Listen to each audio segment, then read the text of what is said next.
Isaiah Ryder Jr., nickname JR, born March 12, 1971. Today's feature in his era was one of the most controversial players with the talent to back it up.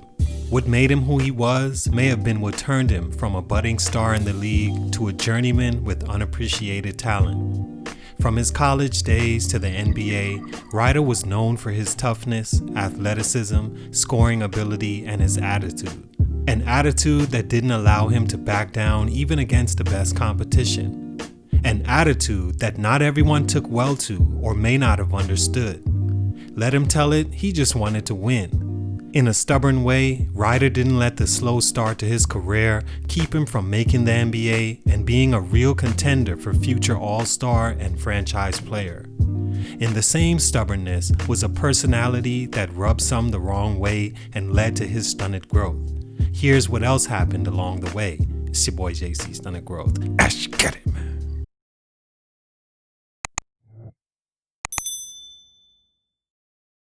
Ryder is from Oakland, California, and at 6'5", over 200 pounds, he was a beast in high school and one of the best high school players in the nation by his senior year.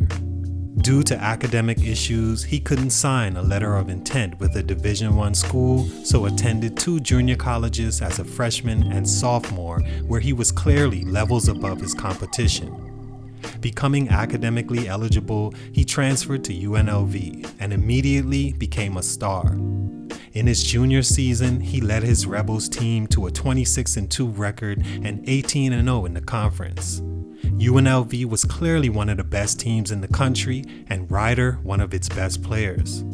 Unfortunately, many don't remember the player he was at UNLV because during his short time there, the team was serving its suspension from national TV exposure for recruitment violations stemmed from the recruitment of Lloyd Daniels. Ryder managed to fly under viewers' radar, even though what he was doing in college was borderline legendary.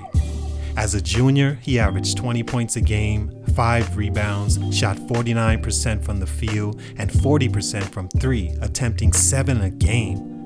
People that said he couldn't shoot were seriously misled about him. As a senior, he exploded, averaging an insane 29 points a game, 9 rebounds, 51% from the field, and again shooting over 40% from 3. Most rarely remember those 2 seasons in college, but it didn't go unnoticed by the NBA. Even though he was suspended for his final college game due to academic infractions where he was alleged to have another student doing his schoolwork, the Timberwolves made him the 5th overall pick in the '93 NBA draft. Stunt number 1, being traded from Minnesota. Ryder immediately hit the ground running after being drafted by the Timberwolves and made claim to his spot as one of the team's best, if not best player, averaging 16.6 points a game, 4 rebounds, and slam dunk champion as a rookie after predicting he'd win the contest on draft night. He also said that he would be one of the best players in the league by the time his career was done, and while in Minnesota, he was well on his way to again predicting the future. In his 3 seasons with the Timberwolves, they failed to make the playoffs, with Isaiah clearly by then being the team's number 1 guy and leading scorer, and as soon as the team traded him, they began to see team success. Why would the team even think about trading him, right? He averaged over 20 points a game his second year, 20 in his third, and brought a toughness and personality a small market like that could have used in those times. But Ryder simply began to get in his own way as a young player, with not many examples of how to carry himself at the time that led him to making one too many mistakes the team just couldn't be represented by any longer. Alleged insubordinance toward team management, convictions for assault of a female sports bar manager for kicking her, an arrest for marijuana possession, and possession of an altered cell phone that charged the bill to someone else's account whenever he used it. The team understandably couldn't move forward with its star, with clear off-court issues, and traded him to the Portland Trail Blazers. I say this time and time again because you younger players have to understand this one fact about making it to the league, if nothing else. Having talent alone won't get you to the heights you desire in this game. There's so many other important attributes that you need that all come together at the same time and allows you to rise to the top. A few of those things you need is a great attitude, respect for everyone in position to help you, and discipline to stay focused when challenges are thrown at you. To whom much is given, much is required. Your challenges are going to be the exact things that usually make you weak. If you can't overcome them, then you have no chance. Ryder's challenges were in the form of his discipline and attitude. One that made him an edgy, tough player, but also too stubborn to see he was throwing his career away, thinking as long as he was the team's best player, he was invincible. Minnesota was the perfect situation for him, as they gave him the space to be himself as a player and drafted a guy in Garnett that was the perfect fit for his style.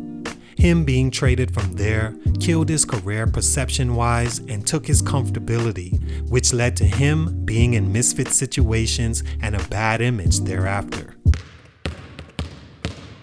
Stunt number 2, persistent behavioral issues. Now don't get me wrong, on the court, Isaiah was my type of player.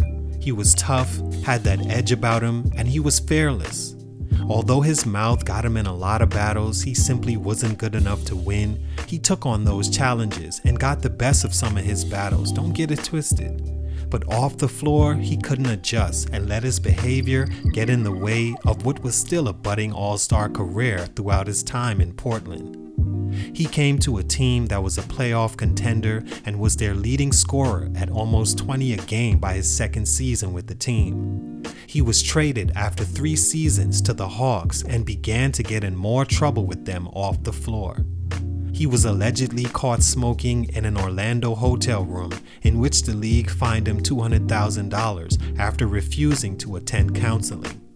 He was suspended numerous times by the Hawks for showing up late to practices and games that caused the team to threaten to suspend him again, so Isaiah asked for his release after just 1 season, which the Hawks couldn't be happier with. Again, this was in the midst of him averaging 19.3 points a game and being the team's leading scorer. Although they didn't make the playoffs that year, Ryder was again in a good situation where he could be himself as a player and threw it away because himself off the floor was just too much for his profession. That led him to his final stunt, one that he calls his career killer. Stunt number 3, playing for the Lakers. This may have killed Ryder's career in more than one way and was the final result of him getting in his own way as a player.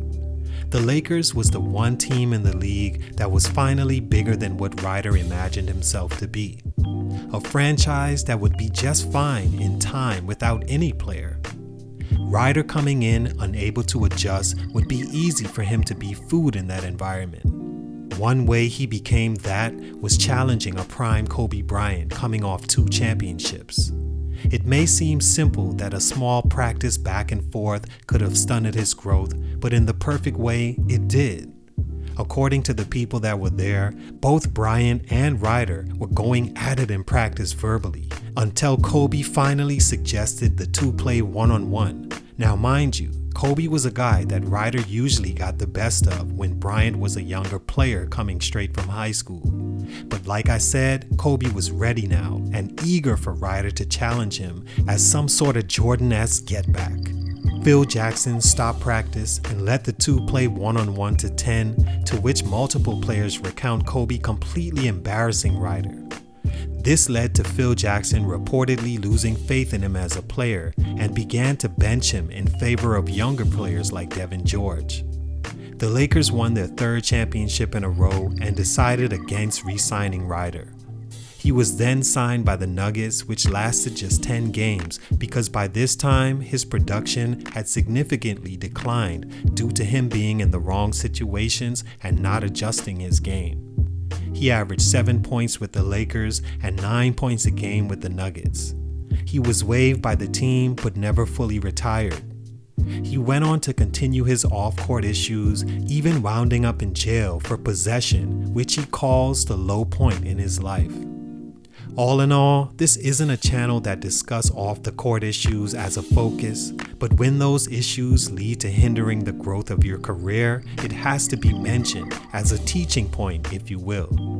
Ryder still to me was a very solid NBA player and should also be remembered for that. But you can't help but wonder what kind of career he could have had with something so simple as having a better attitude. But hey, maybe that, like many things, is easier said than done. It's your boy JC Stunted Growth, and I'm out.